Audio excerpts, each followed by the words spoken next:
Hi friends, ಎಲ್ಲರೂ ಹೇಗಿದ್ದೀರಾ? I hope ಎಲ್ಲರೂ ಆರಾಮಾಗಿದ್ದೀರಾ ಅಂತ ಭಾವಿಸ್ತಾ ಇದ್ದೀನಿ. ನಾನಿವತ್ತು ನಿಮ್ಮ ಜೊತೆ ಶೇರ್ ಮಾಡ್ಕೋತಿರೋ ವಿಷಯ ಬಂದು ಬೋನ್ ಮ್ಯಾರೋ ಅಂದರೆ ಮೂಳೆ ಮಜ್ಜೆ. ಆ ಬೋನ್ ಮ್ಯಾರೋ ಒಬ್ಬೊಬ್ಬರಿಗೆ ಫೇಲ್ಯೂರ್ ಆಗಿದೆ ಅಂತ ಹೇಳ್ತಾರೆ. ಆ ಬೋನ್ ಮ್ಯಾರೋ ಫೇಲ್ಯೂರ್ ಆಗೋಕ್ಕೆ ಏನು ಕಾರಣ, ಅದು ನಮ್ಗೆ ಹೇಗೆ ಗೊತ್ತಾಗುತ್ತೆ, ಯಾವ್ಯಾವ ಟೆಸ್ಟ್ ಮಾಡಿಸ್ಬೇಕು, ಅದು ಸಿಮ್ಟಮ್ಸ್ ಏನಿರುತ್ತೆ ಅನ್ನೋದು, ಮತ್ತು ನಮ್ಮ ಮನೇಲಿ ನಮ್ಮ ತಂದೆಗೆ ಈ ಕಾಯಿಲೆ ಆಗಿರೋದ್ರಿಂದ ನಮ್ಗೆ ಯಾವ್ಯಾವ ಎಕ್ಸ್ಪೀರಿಯೆನ್ಸ್ ಆಯಿತು ಅನ್ನೋದನ್ನ ನಿಮ್ಮ ಜೊತೆ ಶೇರ್ ಮಾಡ್ಕೋತಾ ಇರ್ತೀನಿ. ಬೋನ್ ಮ್ಯಾರೋ ಅಂದರೆ ಮೂಳೆ ಮಜ್ಜೆ, ಅಂದರೆ ನಮ್ಮದು ಎಲುಬು ಇರುತ್ತಲ್ಲ, ಮೂಳೆಗಳು, ಅದು ಒಳಗಡೆ ಒಂದು ಸ್ಪಂಜು ಥರ ಇರುತ್ತೆ. ಇದೇನು ಮಾಡುತ್ತಪ್ಪ ಅಂದರೆ ಮೂಳೆ ಮಜ್ಜೆ ಬಿಳಿ ರಕ್ತ ಕಣ, ಕೆಂಪು ರಕ್ತ ಕಣ, ಪ್ಲೇಟೆಟ್ಗಳನ್ನ ಉತ್ಪತ್ತಿ ಮಾಡ್ತಾ ಇರುತ್ತೆ, ಮತ್ತು ಸ್ಟೆಮ್ ಸ್ಟಿಲ್ಸ್ಗಳನ್ನ ಕೂಡ ಉತ್ಪತ್ತಿ ಆಗುತ್ತೆ. ಈ ಬೋನ್ ಮ್ಯಾರೋ ಫೇಲ್ಯೂರ್ ಆದರೆ ನಮ್ಮ ದೇಹದಲ್ಲಿ ಯಾವುದೇ ರೀತಿಯ ಬ್ಲಡ್ಡು ಉತ್ಪತ್ತಿ ಆಗೋಲ್ಲ. ಬಿಳಿ ರಕ್ತ ಕಣ ಇರ್ಬೋದು, ಕೆಂಪು ರಕ್ತ ಕಣ ಇರ್ಬೋದು, ವೈಟ್ ಪ್ಲೇಟೆಟ್ಗಳು ಇರ್ಬೋದು, ಯಾವುದು ಕೂಡ ಉತ್ಪತ್ತಿ ಆಗೋಲ್ಲ. ಈ ಸಿಮ್ಟಮ್ಸು ನಮ್ಗೆ ಹೆಂಗೆ ಗೊತ್ತಾಗುತ್ತಪ್ಪ ಅಂದರೆ, ನಮ್ಮ ಫ್ಯಾಮ್ಲೀಲಿ ನಮ್ಮ ಅಪ್ಪಾಜಿಗೆ ಅವರು ಜಸ್ಟು ಸುಮ್ಮನೆ ಸುಸ್ತಾಗ್ತಿದೆ ಅಂತ ಒಂದು ಊರಲ್ಲಿ ಗೌರ್ಮೆಂಟ್ ಹಾಸ್ಪಿಟ್ಲಿಗೆ ವಿಸಿಟ್ ಮಾಡಿರ್ತಾರೆ. ಆ ಟೈಮಲ್ಲಿ ಅಲ್ಲಿ ಬ್ಲಡ್ ಚೆಕಪ್ಪು ಮಾಡ್ತಾರೆ. ಬ್ಲಡ್ ಚೆಕಪ್ ಮಾಡಿದಾಗ ಅವ್ರಿಗೆ ಬರೀ ಹಿಮೋಗ್ಲೋಬಿನ್ ಬಂದು 7 ಇರುತ್ತೆ, ವೈಟ್ ಪ್ಲೇಟೆಟ್ ಬಂದು 9000 ಇರುತ್ತೆ. ಅಂದರೆ ಈ ಹಿಮೋಗ್ಲೋಬಿನು ನಾರ್ಮಲಾಗಿ 11 ಆರು ಇರಲೇಬೇಕು. ಅದರಲ್ಲಿ ಜೆಂಟ್ಸಲ್ಲಿ ಇನ್ನೂ 12 13 ಅಂದರೆ ನನಗೆ ನಿಖರವಾಗಿ ಗೊತ್ತಿಲ್ಲ, 12 ಮೇಲೆ ಇರಬೇಕು. ಲೇಡೀಸ್ಗಂತೂ 11 ಇರಬೇಕು. ಲೇಡೀಸ್ಗೆ ಯಾಕಪ್ಪ ಸ್ವಲ್ಪ ಕಮ್ಮಿ ಇದ್ರೆ, ಲೇಡೀಸ್ಗೆ ಮಂತ್ಲಿ ಸೈಕಲ್ಸು ಪೀರಿಯಡ್ಸ್ ಎಲ್ಲ ಆಗ್ತಾ ಇರ್ತಾರಲ್ಲ, ಹಂಗಾಗಿ ಅವ್ರಿಗೆ ಬ್ಲಡ್ ಲಾಸ್ ಇರುತ್ತೆ. ಅವ್ರಿಗೆ ಜೆಂಟ್ಸ್ಗಿಂತ 1% ಕಮ್ಮಿ ಇದ್ರೂ ನಡೆಯುತ್ತೆ. ಇನ್ನು ಬಿಳಿ ರಕ್ತ ಕಣ ಗೊತ್ತೇ ಇದೆಯಲ್ಲ, ನಮ್ಮ ಬಾಡಿಲಿ ಯಾವಾಗಲೂ 1 ಲ್ಯಾಕ್ಕಿಂತ ಜಾಸ್ತಿನೇ ಇರಬೇಕು. ಬಟ್ ಅವ್ರಿಗೆ ಅದಿರಲ್ಲ. ಅವ್ರಿಗೆ ಒಂದು 15 ಡೇಸ್ ಹಿಂದೆಯಿಂದನೇ ಸುಸ್ತಾಗ್ತಾ ಇರುತ್ತೆ. ಅವ್ರು ಹೇಳ್ಕೊಂಡಿರಲ್ಲ. ಒಂದಿನ ಕಾಲ್ ಮಾಡ್ತಾರೆ, ನಾವು ಬೆಂಗಳೂರು ಕರ್ಕೊಬರ್ತೀವಿ. ಮತ್ತು ಇಲ್ಲಿ ಮಾಮೂಲಿ ಕ್ಲಿನಿಕ್ ಕರ್ಕೊಂಡು ಹೋದಾಗ ಅಲ್ಲೂ ಒಂದು ಬ್ಲಡ್ ಚೆಕಪ್ ಬರ್ಕೊಡ್ತಾರೆ. ಆ ಬ್ಲಡ್ ಚೆಕಪ್ ಮಾಡಿಸ್ತೀವಿ. ಆ ಬ್ಲಡ್ ಚೆಕಪ್ ಮಾಡಿಸಿದಾಗ ಬ್ಲಡ್ ರಿಪೋರ್ಟ್ ಬರುತ್ತೆ. ಅಲ್ಲೂ ಅಷ್ಟೇ ಬರೀ 7% ಇರುತ್ತೆ ಬ್ಲಡ್ ಚೆಕಪ್ಪಲ್ಲಿ. ಆವಾಗ ಡಾಕ್ಟ್ರು ಕರೆದು ಹೇಳ್ತಾರೆ, ಇಲ್ಲಮ್ಮ ಇವ್ರಿಗೆ ಬ್ಲಡ್ ಎಲ್ಲ ತುಂಬ ಕಮ್ಮಿ ಇದೆ. ಲೇಡೀಸ್ಗಿದ್ರೂ ಪರವಾಗಿಲ್ಲ, ಜೆಂಟ್ಸ್ಗಂತೂ ತುಂಬ ಕಮ್ಮಿ ಇರಲೇಬಾರ್ದು. ಹೆಣ್ಮಕ್ಳು ಅಂದರೆ ಪೀರಿಯಡ್ಸ್ ಆಗೋದ್ರಿಂದ ಅವ್ರು ಬ್ಲೀಡಿಂಗ್ ಲಾಸ್ ಆಗ್ತಾ ಇರುತ್ತೆ.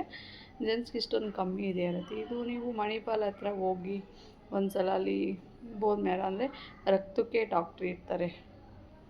ರಕ್ತದ ಡಾಕ್ಟ್ರೆ ಇವಾಗ ಹೆಂಗೆ ನಾವು ಕಿಡ್ನಿ ಡಾಕ್ಟ್ರು, ಮೂಳೆ ಡಾಕ್ಟ್ರು ಅಂತೀವಿ, ಹಿಂಗೆ ರಕ್ತಕ್ಕೆ ಒಬ್ಬರು ಡಾಕ್ಟ್ರು ಇರ್ತಾರೆ. ಆನ್ಕಾಲಜಿ ಅಂತ ಕರೀತಾರೆ. ಅದು ರಕ್ತ ಡಿಪಾರ್ಟ್ಮೆಂಟ್ನ ಆನ್ಕಾಲಜಿ ಡಿಪಾರ್ಟ್ಮೆಂಟ್ ಅಂತ ಕರೀತಾರೆ. ಮತ್ತು ಕ್ಯಾನ್ಸರ್ ಸಂಬಂಧಪಟ್ಟಿದ್ದನ್ನು ಆನ್ಕಾಲಜಿ ಅಂತಲೇ ಕರೀತಾರೆ ಅಂತ ಹೇಳ್ತಾರೆ. ನಾವು ಮತ್ತು ಅಲ್ಲಿ ಯಶವಂತಪುರದಲ್ಲಿ ಇದೆಯಲ್ಲ ಮಣಿಪಾಲು, ಅಲ್ಲಿಗೆ ಹೋಗ್ತೀವಿ. ಮಣಿಪಾಲ್ಗೆ ಹೋದಾಗ ಅಲ್ಲಿ ಮತ್ತು ಡಾಕ್ಟ್ರ್ ಎಲ್ಲ ಚೆಕ್ ಮಾಡಿ ಅವರು ನಮ್ಗೆ ಹೇಳ್ತಾರೆ, ತುಂಬ ಬಿಳಿ ರಕ್ತ ಕಣ ಕಡಿಮೆ ಇದೆ ಇವ್ರಿಗೆ, ಇಲ್ಲಿ ಬಂದಿರೋ ಲ್ಯಾಬಲ್ಲಿ ಬಂದಿರೋ ರಿಪೋರ್ಟ್ನೆಲ್ಲ ತೊಗೊಂಡು ಹೋಗಿರ್ತೀವಿ ಅಂತ ಹೇಳ್ತಾರೆ. ಮತ್ತು ಇವ್ರು ಕೆಲವೊಂದು ಟೆಸ್ಟ್ಗಳು ಮಾಡಬೇಕು, ಮತ್ತು ಬೋನ್ ಮ್ಯಾರೋ ಟೆಸ್ಟ್ ಕೂಡ ಮಾಡಬೇಕು ಅಂತ ಹೇಳ್ತಾರೆ. ಮತ್ತು ಅವ್ರಿಗೆ ಹೊಟ್ಟೆ ಸ್ಕ್ಯಾನಿಂಗು, ಕೆಲವೊಂದು ಬ್ಲಡ್ ಚೆಕಪ್ಗಳೆಲ್ಲ ಅಲ್ಲೇ ಬರ್ಕೊಡ್ತಾರೆ. ನಾವು ಅಲ್ಲೇ ಮಾಡಿಸ್ತೀವಿ. ಮತ್ತು ಆ ರಿಪೋರ್ಟ್ ತೊಗೊಂಡು ಬನ್ನಿ ಅಂತ ಡಾಕ್ಟ್ರು ಕಳಿಸ್ತಾರೆ. ಸರಿ ಅಂದ್ಬಿಟ್ಟು ನಾವು ಬಂದ್ಬಿಡ್ತೀವಿ. ರಿಪೋರ್ಟ್ ಎಲ್ಲ ತೊಗೊಬಂದು ಮತ್ತು ಇಲ್ಲಿ ಕೆಲವೊಂದು ಹೊಟ್ಟೆ ಸ್ಕ್ಯಾನಿಂಗ್ಗಳು ಎಲ್ಲ ಮಾಡಿಸಿದಾಗ, ಬ್ಲಡ್ ಚೆಕಪ್ಗಳೆಲ್ಲ ಮಾಡಿಸಿದಾಗ ಅವ್ರಿಗೆ ಯಾವ ಕಿಡ್ನಿ ಪ್ರಾಬ್ಲಮ್ಮು ಏನೂ ಇರೋಲ್ಲ. ಅದರಲ್ಲಿ ಅವ್ರದ್ದು ಯಾವ ಹ್ಯಾಬಿಟ್ ಕೂಡ ಇರೋಲ್ಲ. ಸ್ಮೋಕಿಂಗ್ ಆಗಲಿ, ಡ್ರಿಂಕ್ಸಿಂಗ್ ಆಗಲಿ, ಈ ಧೂಮಪಾನ, ಮದ್ಯಪಾನ, ಈ ಪಾನ್ ಪರಕ್ ಹಾಕೋದು ಯಾವೊಂದು ಹ್ಯಾಬಿಟ್ ಕೂಡ ಇರೋಲ್ಲ.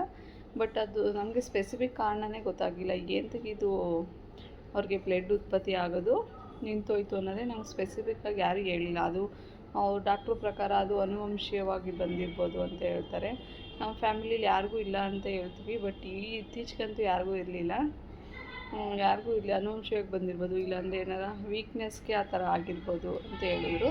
ಬಟ್ ಇದೇ ರೀಸನ್ನಿಗೆ ಬಂದಿದೆ ಬೋನ್ ಮ್ಯಾರೋ ಫೇಲ್ಯೂರ್ ಆಗಿದೆ ಅನ್ನೋದನ್ನ ಯಾವ ಡಾಕ್ಟ್ರು ಕೂಡ ಹೇಳಲಿಲ್ಲ. ಅವರು ಹಂಗೆ ಹೇಳೋದು, ಅವ್ರ ವೀಕ್ನೆಸ್ಗೋ ಇಲ್ಲಾಂದರೆ ಅವ್ರಿಗೆ ಯಾವ್ದಾರು ಅವ್ರ ಫ್ಯಾಮಿಲಿ ಯಾರಿಗಾರ ಇದ್ದರೆ ಅದು ಟ್ರಾನ್ಸ್ಪ್ಲಾಂಟ್ ಆಗುತ್ತೆ ಹಂಗೆ ಅಂತ ಹೇಳಿದ್ರು. ಸರಿ ಅಂತ ನಾವು ಬ್ಲಡ್ ಚೆಕಪ್ ಎಲ್ಲ ಮಾಡಿಸ್ಕೊಂಡು ಇನ್ನೊಂದು ದಿನ ಹೋಗ್ತೀವಿ ಮಣಿಪಾಲ್ಗೆ. ಅವರು ಮತ್ತೆಲ್ಲ ಚೆಕ್ ಮಾಡಿದಾಗ ಹೊಟ್ಟೆಲಾಗಲಿ ಯಾವುದ್ರಲ್ಲೂ ಪ್ರಾಬ್ಲಮ್ ಇರೋಲ್ಲ. ಬಟ್ ಇವಾಗ ಏನಂತಗೆ ಬ್ಲಡ್ ತುಂಬ ಕಮ್ಮಿ ಆಗಿದೆ ಅಂದರೆ ಬೋನ್ ಮ್ಯಾರೋ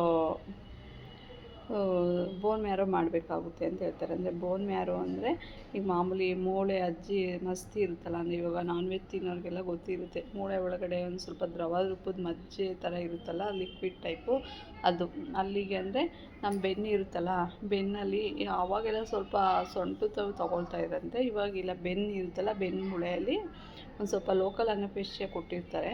ಆ ಲೋಕಲ್ ಅನಪೇಸ್ಟಿಯಾ ಕೊಟ್ಬಿಟ್ಟು ಆ ಬೆನ್ನು ಮೂಳೆಯಿಂದ ಆ ಮಜ್ಜೆ ಇರುತ್ತಲ್ಲ ಒಂದು ಸ್ವಲ್ಪ ಅಲ್ಲಿ ಮೂಳೆನ ಕೊರೆದ್ಬಿಟ್ಟು ಆ ಬೆನ್ನು ಮೂಳೆಯಿಂದ ಒಂದು ಸ್ವಲ್ಪ ಮಜ್ಜೆ ತೊಗೋತಾರೆ. ಆ ಮಜ್ಜೆ ತೊಗೊಂಡು ಅದು ಇಲ್ಲಿಲ್ಲ ಹೊರಗಡೆ ಕಳಿಸ್ತಾರೆ, ಅದನ್ನ ದೆಹಲಿ ಆ ಸೈಡೆಲ್ಲ ಕಳಿಸ್ತಾರೆ. ಆ ರಿಪೋರ್ಟ್ ಬರೋಕ್ಕೆ 10 ಡೇಸ್ ಅಂತೂ 10 ಡೇಸ್ ಮೇಲೆ ಬೇಕು. 15 ಡೇಸ್ ಒಳಗಡೆ ರಿಪೋರ್ಟ್ ಬರುತ್ತೆ. 10 to 15 ಡೇಸ್ ಒಳಗಡೆ ಬೋನ್ ಮ್ಯಾರೋ ರಿಪೋರ್ಟು ನಮಗೆ. ಮತ್ತು ಇನ್ನೊಂದು ಸಲ ಹೋದಾಗ ಡಾಕ್ಟ್ರ್ ಹೇಳ್ತಾರೆ, ಅವ್ರಿಗೆ ಬಿಳಿ ರಕ್ತ ಕಣ ತುಂಬ ಕಮ್ಮಿ ಇದೆ ಅಮ್ಮ, ಬ್ಲಡ್ಡು ಕಮ್ಮಿ ಇದೆ, ಮತ್ತು ನೀವು ಬೋನ್ ಮ್ಯಾರೋ ಪರೀಕ್ಷೆ ಕೂಡ ಮಾಡಿಸ್ಬೇಕಾಗುತ್ತೆ. ನೀವು ಅವ್ರು ಬದುಕಬೇಕು ಅಂದರೆ ನೀನು ಬೋನ್ ಮ್ಯಾರೋ ಪರೀಕ್ಷೆ ಯಾಕೆ ಮಾಡ್ತಾರೆ ಅಂದರೆ ಅವ್ರ ಬಾಡಿಲಿ ಯಾಕೆ ರಕ್ತ ಎಲ್ಲ ಕಮ್ಮಿ ಆಗ್ತಿದೆ ಅಂತ ತಿಳ್ಕೊಳ್ಳೋಕ್ಕೋಸ್ಕರ ಮಾಡ್ತಾರೆ.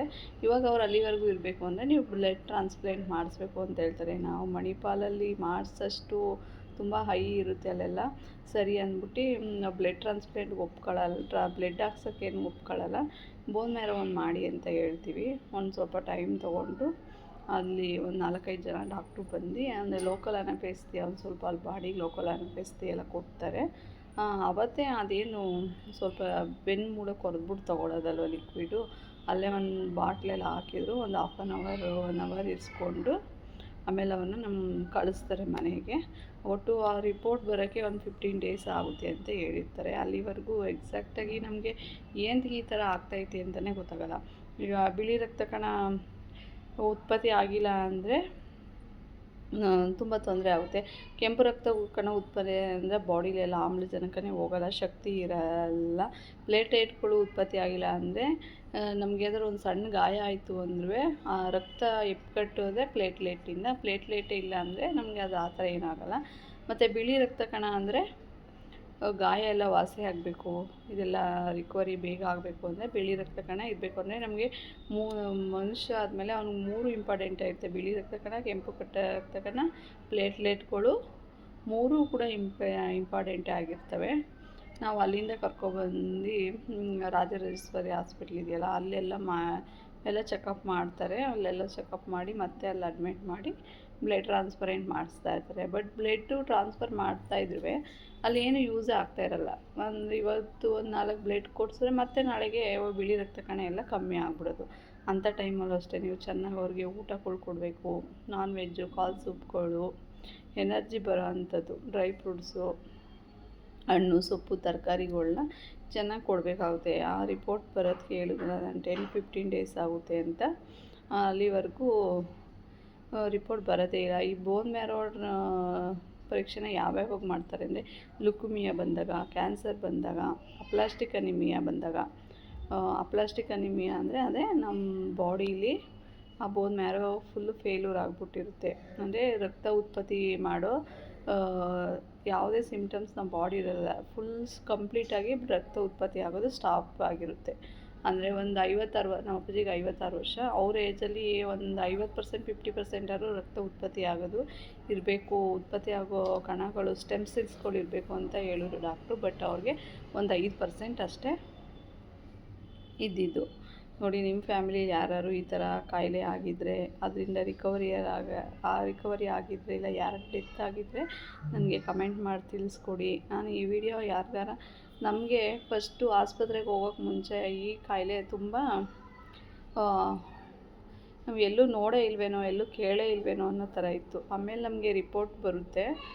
ರಿಪೋರ್ಟ್ ಬಂದ ತಕ್ಷಣ ಗೊತ್ತಾಗುತ್ತೆ. ಅದರಲ್ಲಿ ನಮಗೆ ಅಪ್ಲಾಸ್ಟಿಕ್ ಅನಿಮಿಯಾ ಅಂತ ರಿಪೋರ್ಟ್ ಬರುತ್ತೆ.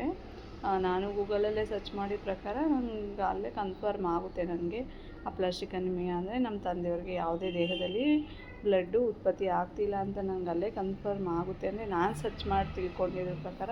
ಆಮೇಲೆ ಮತ್ತೆ ಅಲ್ಲೇ ರಾಜರಾಜೇಶ್ವರದಲ್ಲಿ ಮಾರ್ನಿಂಗ್ ಡಾಕ್ಟ್ರು ಬಂದಾಗ ನಾವು ತೋರಿಸಿದಾಗ ರಿಪೋರ್ಟ್ನ, ಹೌದು ಅವ್ರಿಗೆ ಅಪ್ಲಾಸ್ಟಿಕ್ ಅನಿಮಿಯಾ ಇರುತ್ತೆ. ಆ ಥರ ಲುಕುಮಿಯಾ ಇದ್ರೂ, ಬ್ಲಡ್ ಕ್ಯಾನ್ಸರ್ ಇದ್ದರೂ ಅವ್ರ ಬಾಡಿಯಲ್ಲಿ ಬ್ಲಡ್ ಉತ್ಪತ್ತಿ ಆಗೋದು ನಿಂತೋಗಿರುತ್ತೆ ಅಂತ ಹೇಳ್ತಾರೆ. ಬಟ್ ನಾವೇನೋ ಅಂದ್ಕೊಂಡಿದ್ದೆ, ಅವ್ರಿಗೆ ಆ ಥರ ಏನಿಲ್ಲ, ಬರೀ ರಕ್ತ ಉತ್ಪತ್ತಿ ಆಗೋದು ನಿಂತೋಗೈತೆ. ನಮ್ಮಲ್ಲಿ ಟ್ರೀಟ್ಮೆಂಟ್ ಇಲ್ಲ ಇದಕ್ಕೆ. ಬೇರೆ ಕಡೆ ಕರ್ಕೊಂಡು ಹೋಗಬೇಕು ಅಂತ ಹೇಳ್ತಾರೆ. ನಾವು ಅಲ್ಲಿಂದ ಡಿಸ್ಚಾರ್ಜ್ ಮಾಡಿಸ್ಕೊಬರ್ತೀವಿ. ಆ ಬೋನ್ ಮ್ಯಾರೋ ಫೇಲ್ಯೂರು ಇಲ್ಲ ಬೋನ್ ಮ್ಯಾರೋ ಟ್ರಾನ್ಸ್ಪ್ಲಾಂಟ್ ಅಂದರೆ ಏನು ಅನ್ನೋದು ಕೂಡ ನಮಗೆ ಅಲ್ಲಿವರೆಗೂ ಗೊತ್ತಿರಲ್ಲ. ಅದ್ರ ಕಾಸ್ಟ್ ಎಷ್ಟು ಅಂತಲೂ ನಮಗೆ ಗೊತ್ತಿರಲ್ಲ. ನಾವು ಅನ್ಕೋತಾ ಇರ್ತೀವಿ, ಓ ಇದೇ ಹೊಸ ಕಾಯಿಲೆ ಇರಬೇಕು ಅಂತ. ಬಟ್ ಹೊರ್ಗಡೆ ನಾವು ಬೇರೆ ಆಸ್ಪತ್ರೆಗೆಲ್ಲ ನಮ್ಮ ತಂದೆಯವ್ರನ್ನ ಕರ್ಕೊಂಡು ಹೋದಾಗೆ ಗೊತ್ತಾಗುತ್ತೆ, ಓ ಇಲ್ಲಿ ಇಷ್ಟೊಂದು ಜನಕ್ಕೆ ಬಂದಿದೆಯಾ ಈ ಕಾಯಿಲೆ ಅಂತ. ಅದೊಂಥರ ಭಯಾನಕ ಕಾಯಿಲೆ ಅಂತಲೇ ಹೇಳ್ಬೋದು. ಬಡವ್ರಿಗೆಲ್ಲ ಆ ಕಾಯಿಲೆ ಅಲ್ಲ ಅಂತ ನಾನು ಹೇಳ್ಕೊತೀನಿ. ಇದಕ್ಕೆ ಬಂದು ನಾವು ಎಲ್ಲ ಡಿಸ್ಚಾರ್ಜ್ ಆಗುತ್ತೆ. ನಾವು ಇಲ್ಲಿ ಮಣಿಪಾಲ್ ಡಾಕ್ಟ್ರನ್ನ ಭೇಟಿ ಮಾಡೋಕ್ಕೆ ಎಷ್ಟೊಂದು ಟ್ರೈ ಮಾಡ್ತೀವಿ. ಅವತ್ತು ಅವರು ಸಿಗಲ್ಲ. ಅಂದರೆ ಮಣಿಪಾಲ್ಗೆ ಹೋಗ್ಬೇಕು ಅಂದರೆ ಮೊದಲೇ ಬುಕ್ಕಿಂಗ್ ಆಗಿರಬೇಕು. ನಾವು ಸೆಂಟ್ ಜಾನ್ಗೆ ಹೋಗ್ತೀವಿ. ಅಂದರೆ ನಾವು ಸೆಂಟ್ ಜಾನ್ಗೆ ಹೋಗೋಷ್ಟೊತ್ತಿಗೆ ನೈಟ್ ಆಗಿರುತ್ತೆ. ಆ ಸೆಂಟ್ ಜಾನ್ಗೆ ಹೋದಾಗ ಡ್ಯೂಟಿ ಡಾಕ್ಟ್ರು ಹೊಂಟೋಗಿರ್ತಾರೆ. ನೈಟು ಇನ್ನೊಬ್ರು ಬಂದು ಚೆಕ್ ಮಾಡ್ತಾರೆ. ಅವ್ರು ಫುಲ್ಲು ನಮ್ಗೆ ಹೇಳ್ತಾರೆ. ಮತ್ತು ಆ ಟ್ರೀಟ್ಮೆಂಟ್ಗೆ ಅಮೌಂಟ್ ಕೇಳೇ ನಮಗೆ ಶಾಕ್ ಆಗಿಬಿಡ್ತು. ಅಷ್ಟು ಬಡವ್ರಿಗೆಲ್ಲ ಬಂದರೆ ಈ ಥರ ಕಾಯಿಲೆಗಳು ಎಲ್ಲಿಂದ ತೋರಿಸ್ಬೇಕಪ್ಪ ನಾವು ಅಷ್ಟು ಸೇವಿಂಗ್ ಕೂಡ ಮಾಡಿರೋಕ್ಕಿರಲ್ಲ ಮಿಡ್ಲ್ ಕ್ಲಾಸ್ ಜನಗಳು ಅಂತ ಹೇಳ್ತಾರೆ. ಅವ್ರು ನಮಗೆ ಏನು ಎಕ್ಸ್ಪ್ಲೈನ್ ಮಾಡ್ತಾರಪ್ಪ ಸೆಂಟ್ ಜಾನಲ್ಲಿ ಅಂದರೆ, ಇದು ಫುಲ್ಲು ನಿಮ್ಮ ತಂದೆಯವ್ರಿಗೆ ಫುಲ್ಲು ಬಾಡಿ ಕಂಪ್ಲೀಟಾಗಿ ರಕ್ತ ಉತ್ಪತ್ತಿ ಆಯ್ತಲ್ಲಮ್ಮ, ಇದಕ್ಕೆ 3 ಥರ ಟ್ರೀಟ್ಮೆಂಟ್ ಇದೆ, ನೀವು ಯಾವ ಚಾಯ್ಸ್ ಮಾಡ್ತೀವ ಅದು ಅಂತ ಹೇಳ್ತಾರೆ. ಅದರಲ್ಲಾಗಿ ಫಸ್ಟ್ ಬಂದು ಟ್ಯಾಬ್ಲೆಟ್ ಹೇಳ್ತಾರೆ. ಅವರು ಒಂದು 4 ಥರದ್ದು ಟ್ಯಾಬ್ಲೆಟ್ ಹೆಸರು ನಾನು ಇನ್ನೊಂದು ಲಾಗ್ ಮಾಡಬೇಕಾದ್ರೆ ಆ ಟ್ಯಾಬ್ಲೆಟ್ ಹೆಸರು ನಾನು ಕಮೆಂಟ್ ಬಾಕ್ಸಲ್ಲಿ ಹಾಕಿರ್ತೀನಿ, ಡಿಸ್ಕ್ರಿಪ್ಷನಲ್ಲಿ ಕೊಡ್ತೀನಿ ನಾನು ನಿಮಗೆ. 4 ಟ್ಯಾಬ್ಲೆಟ್ ಹೆಸರು ಹೇಳ್ತಾರೆ. ಆ ಟ್ಯಾಬ್ಲೆಟ್ಗಳನ್ನ ನಾವು ಡೈಲಿ ಕೊಡಬೇಕಾಗುತ್ತೆ. ಅಂದರೆ ಒಂದು ಅರ್ಲಿ ಮಾರ್ನಿಂಗೇ ಇರುತ್ತೆ, ಖಾಲಿ ಹೊಟ್ಟೆಲಿ ತೊಗೊಂಡು ಅದಾದಮೇಲೆ ಒಂದು 2 ಅವರ್ಸ್ ತಿಂಡಿ ತೊಗೋಬೇಕಾಗುತ್ತೆ. ಆ ಟ್ಯಾಬ್ಲೆಟ್ಗಳು ಅಷ್ಟೇ, ಅದರಲ್ಲಿ ಒಂದು 5 ಏನೋ ಇರುತ್ತೆ, ಅದೇ ಒಂದು ಶೀಟೇ 3000 ಅಷ್ಟು ಕಾಸ್ಟ್ಲಿ ಇರುತ್ತೆ ಅಂತ ಹೇಳ್ತಾರೆ. ಟ್ಯಾಬ್ಲೆಟ್ಗಳು ತೊಗೋಬೇಕು. ಅದಿಲ್ಲ ಅಂದರೆ ಒಂದು ಇಂಜೆಕ್ಷನ್ನು ಬಾಡೀಲಿ ರಕ್ತ ಉತ್ಪತ್ತಿ ಆಗೋ ಥರ ಒಂದು 15 ಡೇಸ್ ಇಲ್ಲ 1 ಮಂತ್ ಅಡ್ಮಿಟ್ ಆಗಬೇಕು. ರಕ್ತ ಉತ್ಪತ್ತಿ ಆಗೋ ಥರ ಒಂದು ಇಂಜೆಕ್ಷನ್ ಕೊಡಬೇಕು. ಒಂದು 3 ಏನೋ ಇಂಜೆಕ್ಷನ್ ಕೊಡ್ತೀನಿ ಅಂತ ಹೇಳಿದ್ರು. ಅದು ಬಿಟ್ಟರೆ ಮೇಜರು ಉತ್ಪತ್ತಿ ಆಗ್ಬೋದು ಅನ್ನೋದು ಬೋನ್ ಮ್ಯಾರೋ ಟ್ರಾನ್ಸ್ಪ್ಲಾಂಟ್ ಮಾಡಿಸ್ಬೇಕು. ನಿಮ್ಗೆ ಈ 3 ಚಾಯ್ಸ್ ಇದೆ, ಏನು ಮಾಡ್ತೀರಾ ಡಿಸೈಡ್ ಮಾಡ್ಕೊಬಂದು ಕೇಳಿ ಅಂತಾರೆ. ನಮ್ಮ ಅಪ್ಪ ಪಾಪ ಒಂದು ದಿನ ಅವರು ಆಸ್ಪತ್ರೆಗೆ ಹೋಗಿರಲ್ಲ. ಇದರ ಸೆಂಟ್ ಜಾನಲ್ಲಿ IC ವಾರ್ಡಲ್ಲಿ ಹಾಕಿರ್ತಾರೆ. ಅಲ್ಲಿ ಆಡೋರ್ನೆಲ್ಲ ನೋಡಿ ಇವರು ನಾನು ಇಲ್ಲಿರಲ್ಲ, ಟ್ಯಾಬ್ಲೆಟ್ ಬೇಕಾದ್ರೆ ತೊಗೋತೀನಿ ಅಂತ ಹೇಳಿದ್ರು. ನಾವು ಸ್ವಲ್ಪ ಹೆದರ್ಕೋತಾರೆ, ಇನ್ನೊಂದು 2 ಡೇಸ್ ಬಿಡೋಣ ಅಂತ ಅಲ್ಲಿಂದ ಡಿಸ್ಚಾರ್ಜ್ ಮಾಡಿಸ್ಕೊಂಡು ಕರ್ಕೊಂಬಂದು ಟ್ಯಾಬ್ಲೆಟ್ಗಳೆಲ್ಲ ಕೊಡ್ತಾ ಇರ್ತೀವಿ ಅವ್ರಿಗೆ. ಆ ಟ್ಯಾಬ್ಲೆಟ್ ಆಗಲಿ ಬೋನ್ ಮ್ಯಾರೋ ಟ್ರಾನ್ಸ್ಪ್ಲಾಂಟ್ ಆಗಲಿ ಆ ಇಂಜೆಕ್ಷನ್ ಕೊಡೋದಾಗಲಿ ಯಾವುದಕ್ಕೂ ಕೂಡ ಡಾಕ್ಟ್ರು ಯಾವುದೇ ಆಸ್ಪತ್ರೆಗೆ ಹೋದರೂ 100% ಗ್ಯಾರಂಟಿ ಕೊಡಲ್ಲ. ಅದು ಆದರೆ ಆಗ್ಬೋದು, ಹೋದರೆ ಹೋಗ್ಬೋದು, ಅದೇ ಥರ ಇರುತ್ತೆ. ಅಂದರೆ ನಾನು ಒಂದು 4-5 ಆಸ್ಪತ್ರೆಗೆ ಹೋಗಿದ್ದೀನಿ. MS ರಾಮಯ್ಯಗೆ ಹೋಗಿದ್ದೀನಿ, ಸೆಂಟ್ ಜಾನ್ಗೆ ಹೋಗಿದ್ದೀನಿ, ಮತ್ತು ಯಶವಂತಪುರ ಸ್ಪರ್ಶ ಆಸ್ಪತ್ರೆ ಡಾಕ್ಟ್ರ್ ಜೊತೆ ಮಾತಾಡಿದ್ದೀವಿ. ಆಮೇಲೆ ಕಾರ್ಪೊರೇಷನ್ ಹತ್ರ SCG ಅಂತ ಇದೆ, ಅಲ್ಲೇ ಎಲ್ಲ ಹೋಗಿದ್ದೀನಿ. ಬಟ್ ಯಾವ ಡಾಕ್ಟ್ರು ಕೂಡ ನಾವು ಎಷ್ಟು ಖರ್ಚು ಮಾಡಿದ್ರೂ ಗ್ಯಾರಂಟಿ ಅಂತ ಕೊಡಲ್ಲ. ಆದರೆ ಗ್ಯಾರಂಟಿ ಕೊಡಲ್ಲ ಅಂತ ನಾವು ಹಂಗೆ ಕೈ ಚೆಲ್ಲಿ ಕೂರೋಕ್ಕೂ ಆಗಲ್ಲ ಅಲ್ವಾ, ತೋರಿಸ್ಲೇಬೇಕು. ಯಾಕಂದರೆ ಅದು ನಮ್ಮ ಕರ್ತವ್ಯ ಕೂಡ ಆಗಿರುತ್ತೆ. ನಾವು ತಂದೆ ತಾಯಿ ಋಣ ತೀರಿಸ್ಕೋಬೇಕು ಅಂದರೆ ನಮ್ಗೆ ಅದೊಂದು ಸಿಕ್ಕಿರೋ ಅವಕಾಶ ಅಂತಲೇ ಇಟ್ಕೋಬೇಕು. ಅಂದರೆ ನಮಗೂ ಸಾಕು. ಎಷ್ಟೊಂದು ಜನ ಹೇಳಿದ್ರು, ಒಬ್ಬರು ನೆಗೆಟಿವ್ ಆಗಿ ಹೇಳಿದ್ರು, ಒಬ್ಬೊಬ್ಬರು ಪಾಸಿಟಿವ್ ಆಗಿ ಹೇಳಿದ್ರು, ಇಲ್ಲಮ್ಮ ಸುಮ್ಮನೆ ಇದು ನೀವು ಮಾಡಿಸೋದು ವೇಸ್ಟು, ನಾವು ಅವಾಗೆ ಅಷ್ಟು ಖರ್ಚು ಮಾಡಿ ಉಳಿಲಿಲ್ಲ ಆ ಕಾಲದಲ್ಲೇ ಅಂತ. ಬಟ್ ನಮಗೆಲ್ಲ ಒಂದು ಹೋಪು, ನಮ್ಮ ತಂದೆ ಬದುಕ್ತಾರೆ, ನಾವು ಬದುಕಿಸ್ಕೊತೀವಿ ಅಂತ ಅಂತ ನಾವು ಸೆಂಟ್ ಜಾನಿಂದ ಕರ್ಕೊಂಡ್ಬಂದು ಅವ್ರಿಗೊಂದು ಸ್ವಲ್ಪ ಟ್ಯಾಬ್ಲೆಟೇ ಕೊಡ್ತೀವಿ. ಟ್ಯಾಬ್ಲೆಟ್ ಎಲ್ಲ ಕೊಟ್ಟಿದ್ರು. ವೀಕ್ಲಿ ಒಂದ್ಸಲ ಬ್ಲಡ್ ಚೆಕಪ್ ಮಾಡಿಸ್ಲೇಬೇಕು. ಬ್ಲಡ್ ಚೆಕಪ್ ಮಾಡಿಸ್ಕೊಂಡು ಮತ್ತೆ ವಾರಕ್ಕೊಂದು ಸಲ ನೀವು ಬಂದು ತೋರಿಸ್ಕೊಂಡು ಹೋಗ್ಬೇಕು ಅಂತ ಹೇಳಿರ್ತಾರೆ. ಸರಿ ಅಂತ ನಾವೆಲ್ಲ ಟ್ಯಾಬ್ಲೆಟ್ ತೊಗೊಂಡು ಮನೆಗೆ ಬರ್ತೀವಿ. ಆ ಟ್ಯಾಬ್ಲೆಟ್ ತೊಗೊಂಡ್ರು ಏನು 100% ವರ್ಕ್ ಆಗುತ್ತೆ ಅಂತೇನಿಲ್ಲ. ಇಂಜೆಕ್ಷನ್ ಹಾಕ್ಸ್ಕೊಂಡು 100% ಉತ್ಪತ್ತಿ ಆಗುತ್ತೆ ಅಂತೇನಿಲ್ಲ ಬ್ಲಡ್ಡು. ಮತ್ತು ಬೋನ್ ಮ್ಯಾರೋ ಮಾಡಿಸಿದ್ರು ಕೂಡ 100% ವರ್ಕ್ ಆಗುತ್ತೆ ಅಂತ ಏನಿಲ್ಲ ನಮಗೆ. ನಾವು ಮತ್ತೆ ಮನೆಗೆ ಬಂದು ಸ್ವಲ್ಪ ದಿನ ಟ್ಯಾಬ್ಲೆಟೇ ಕೊಡ್ತೀವಿ. ಮತ್ತು ಅವ್ರಿಗೆ ಬಾಡಿ ಸ್ವಲ್ಪ ರಕ್ತ ಕಮ್ಮಿ ಆಗ್ತಿದ್ದಂಗೆ ಅವ್ರಿಗೆ ಮತ್ತೆ ಸುಸ್ತು ಎಲ್ಲ ಸಿಮ್ಟಮ್ಸ್ ನಮಗೆ ಗೊತ್ತಾಗ್ಬಿಡುತ್ತೆ. ಆ ಬಾಡಿಯಲ್ಲಿ ಬ್ಲಡ್ ಯಾವಾಗಿರುತ್ತೆ ಆವಾಗ ಅವರು ಆ್ಯಕ್ಟಿವ್ ಆಗಿರ್ತಾರೆ. ಆ ಬ್ಲಡ್ ಎಲ್ಲ ಕಮ್ಮಿ ಆಗ್ತಿದ್ದಂಗೆ ಅವ್ರು ಸ್ವಲ್ಪ ಆ್ಯಕ್ಟಿವ್ನೆಸ್ ಎಲ್ಲ ಕಮ್ಮಿ ಆಗುತ್ತೆ. ನಮಗೆ ಅರ್ಥ ಆಯ್ತಿತ್ತು. ಮತ್ತು ಅವಾಗ ಬ್ಲಡ್ ಚೆಕಪ್ ಮಾಡಿಸಿ ಮತ್ತೆ ಆಸ್ಪತ್ರೆಗೆ ಕರ್ಕೊಂಡು ಹೋಗ್ತಾಯಿದ್ದೆವು. ಓಕೆ, ಯಾರು ಹೊಸ್ದಾಗಿ ನನ್ನ ಚಾನಲ್ನ ನೋಡ್ತಾಯಿದ್ದೆ ಪ್ಲೀಸ್ ಲೈಕ್ ಮಾಡಿ, ಶೇರ್ ಮಾಡಿ, ಮತ್ತು ಸಬ್ಸ್ಕ್ರೈಬ್ ಮಾಡ್ಕೊಳ್ಳಿ. ನಾನು ಇನ್ನೊಂದು ಲಾಗಲ್ಲಿ ಬಂದು ಬೋನ್ ಮ್ಯಾರೋ ಟ್ರಾನ್ಸ್‌ಪ್ಲಾಂಟ್‌ಗೆ ಟ್ರೀಟ್ಮೆಂಟ್ ಏನಾಯಿತು, ಯಾವ್ಯಾವ ರೀತಿ ಕೊಡ್ತಾರೆ, ಏನಿದೆ ಅನ್ನೋದು, ನನಗೆ ಎಷ್ಟು ಮಟ್ಟಿಗೆ ತಿಳ್ಕೊಂಡಿದ್ದೀನೋ, ನನಗೆ ಎಷ್ಟು ಅನುಭವ ಇದೆ ಅನ್ನೋದನ್ನ ಮತ್ತೊಮ್ಮೆ ನಿಮ್ಮ ಲಾಗಲ್ಲಿ ಶೇರ್ ಮಾಡ್ತಿದ್ದೀನಿ.